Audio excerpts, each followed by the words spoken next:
सध्या देशात वोट चोरीच्या मुद्द्यावर प्रचंड गोंधळ आणि खळबळ माजलेली आहे. या गंभीर मुद्द्यावर संपूर्ण देशात चर्चा सुरू असून विरोधकांनी सरकारला कोंडीत पकडण्याचा सपाटा लावलेला आहे. मात्र पंतप्रधानांनी नुकतंच संसदेत तब्बल 102 मिनिटांच्या भाषणात या विषयावर एकही शब्द न बोलता पूर्णपणे दुर्लक्ष केलं. यावरून स्पष्ट होतं की सरकार या विषयावर अडचणीत सापडलं आहे आणि त्यामुळे त्यावर बोलायला तयार नाही. या सगळ्या गोष्टींवर नजर टाकूया या व्हिडिओच्या माध्यमातून. नमस्कार, मी सनी आणि तुम्ही पाहताय दैनिक राज्य लोकतंत्र. विरोधकांची वोट चोरी, गद्दी छोडो ही घोषणा आता अधिक बुलंद होत चालली आहे. देशभरातील जनतेलाही या प्रकरणात रस निर्माण झालेला असून ही बाब सरकारसाठी धोक्याची घंटा ठरू शकते. गेल्या 11 वर्षात पहिल्यांदाच हे सरकार इतकं अडचणीत सापडलेले दिसत आहे. बिहारमध्ये झालेला स्पेशल इंटेन्सिव्ह रिव्हिजन म्हणजे SRI या निवडणूक पुनर्निरीक्षण प्रक्रियेवर आधारित खटल्याचा निकाल सर्वोच्च न्यायालयानं प्रलंबित केला आहे. पण निकाल काही लागला तरी सरकार आणि निवडणूक आयोगाची नियत म्हणजेच इच्छा आणि पारदर्शकता जनतेने ओळखली आहे. लोकांचा सरकारवरील आणि आयोगावरील विश्वास डळमळीत होत चाललेला आहे. या प्रकरणाने राजकीय वातावरण अक्षरशः तापलेलं दिसत आहे. विरोधी पक्षांनी या मुद्द्यावर सरकारला घेरण्याची मोहीम सुरू केली आहे. सोशल मीडिया, संसद आणि रस्त्यावर आंदोलन, सगळीकडेच सरकारविरोधी वातावरण तयार होत आहे.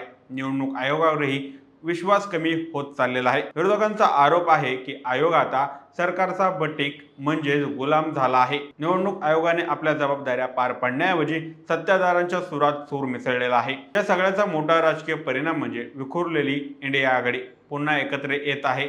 आम आदमी पक्ष जो काही काळ इंडिया आघाडीतून दूर गेला होता तोही आता पुन्हा जवळ येऊ लागलेला आहे. याच मुद्द्यामुळे राहुल गांधी आता हे देशात सध्या सर्वाधिक चर्चेत झालेले नेते आहेत. बिहारमधील SRI बाबत सरकार संसदेत चर्चा करू देत नाही. विरोधी पक्षांच्या खासदारांना आयोग भेटीची वेळ देत नाही. उलट काही जणांना अटक करण्यात आली. हे सगळं लोकशाहीसाठी अत्यंत धोकादायक आहे. सरकार आणि आयोग यांच्यावर विश्वास नसेल तर निवडणूक प्रक्रियेवर प्रश्नचिन्ह उभे राहतात. आज नेमकी हीच परिस्थिती दिसून येत आहे. निवडणूक आयोगाच्या नेमणुकासाठी नवीन कायदा सरकारने केल्यामुळे आयोगात आपल्यातच विश्वातील व्यक्ती बसवल्या गेला आहे. त्यामुळे आयोगाचे निर्णय सरकार सर्वपक्षीय वाटू लागलेले आहेत. त्यामुळे निवडणूक आयोगाचे निर्णय सरकारी पक्षीय वाटू लागले आहेत. हे चित्र लोकशाहीसाठी चिंतेचे बाब आहे. माजी मुख्य निवडणूक आयुक्त ओमप्रकाश राऊत यांनी सांगितलं की राहुल गांधींनी जे गंभीर आरोप केले आहेत त्यांना उत्तर देण्यासाठी आयोगाला मिनिटही लागणार नाहीत. पण त्यांची नियत पारदर्शक असेल तर याचा अर्थ आयोगाकडे उत्तर आहेत पण ती जाणीवपूर्वक लपवली जात आहेत.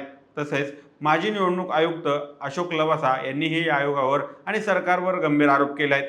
लवासा यांनी पूर्वी सरकारच्या काही निर्णयांना विरोध केला होता आणि त्यानंतर त्यांना अचानक पद सोडावं लागलं. यावरून लक्षात येतं की सरकारमध्ये स्वतंत्र मत मांडणाऱ्या अधिकाऱ्यांना फार काळ टिकू दिलं जात नाही. आधीच मुख्य निवडणूक आयुक्त राजीव कुमार हे सध्या कुठं आहेत याबाबत अनेक तर्क लावले जात आहेत. त्यांच्या कार्यकाळात अनेक संशयास्पद गोष्टी घडल्या, आता तेच गायब आहेत. हे एक गोडच आहे. लोकशाही मजबूत करणाऱ्या संस्थांना मागील 11 वर्षांपासून सरकारने कमकुवत केल्याचे आरोप सातत्याने होत आहेत. आयोगासारख्या स्वायत्त संस्थेला सरकारने आपलं साधन बनवले अशी भावना सामान्य माणसातही निर्माण झाली आहे. विरोधकांचा असा आरोप आहे की भाजप आणि निवडणूक आयोग एकच सुरात बोलत आहेत. हे गौड बंगाल म्हणजेच काहीतरी गडबड आहे का असा प्रश्न जनतेच्या मनात निर्माण होतो. भाजपाचे नेते अनुराग ठाकूर यांनी पत्रकार परिषदेत जे आरोप केले ते त्यांच्या पक्षालाच अंगलट आले. विरोधी पक्षांवर आरोप करताना स्वतःच गुंतागुंतीत अडकण्यासारखी परिस्थिती निर्माण झाली.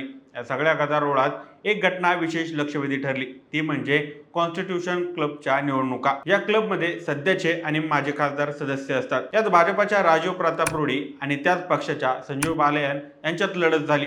विशेष म्हणजे या निवडणुकीत रुडी यांचा विजय झाला आणि तो देखील विरोधकांच्या पाठिंब्याने. आता गंमत म्हणजे अमित शहा यांनी स्वतः लक्ष घालून बालन यांना उभं केलं होतं तरी त्यांचा पराभव झाला. याचा अर्थ असा की भाजपमध्येही अंतर्गत मतभेद वाढले आहेत आणि मोदी शहा जोडीवरचा पक्ष अंतर्गत प्रभाव काहीसा कमी होत चालला आहे. ही निवडणूक भाजपासाठी एक छोटासा झटका असला तरी त्याचा संकेत मोठा राजकीय उलथापालथीकडे जात आहे.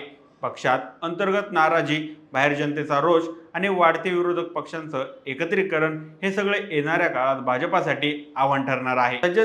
सध्याची परिस्थिती पाहता लोकशाहीसाठी अत्यंत नाजूक टप्पा आहे. निवडणूक आयोगासारख्या संस्थांचा विश्वास हरवणं, सरकारकडून जनतेला स्पष्टता न देणं आणि विरोधकांचा आवाज दडपणे या सगळ्या गोष्टी फार काळ टिकू शकत नाहीत. लोकशाही ही केवळ निवडणुकांपुरती मर्यादित नसून ती विश्वास, पारदर्शकता आणि स्वतंत्र संस्थांवर आधारलेली असते. या सगळ्यावर जर प्रश्नचिन्ह निर्माण होत असेल तर लोकशाही धोक्यात येऊ शकते. मग या सगळ्याबाबत तुमची मते काय आहेत? आम्हाला कमेंट करून नक्की कळवा आणि जर दैनिक राज्य लोकतंत्र चॅनलवर नवीन असाल तर चॅनलला नक्की सबस्क्राईब करा. धन्यवाद.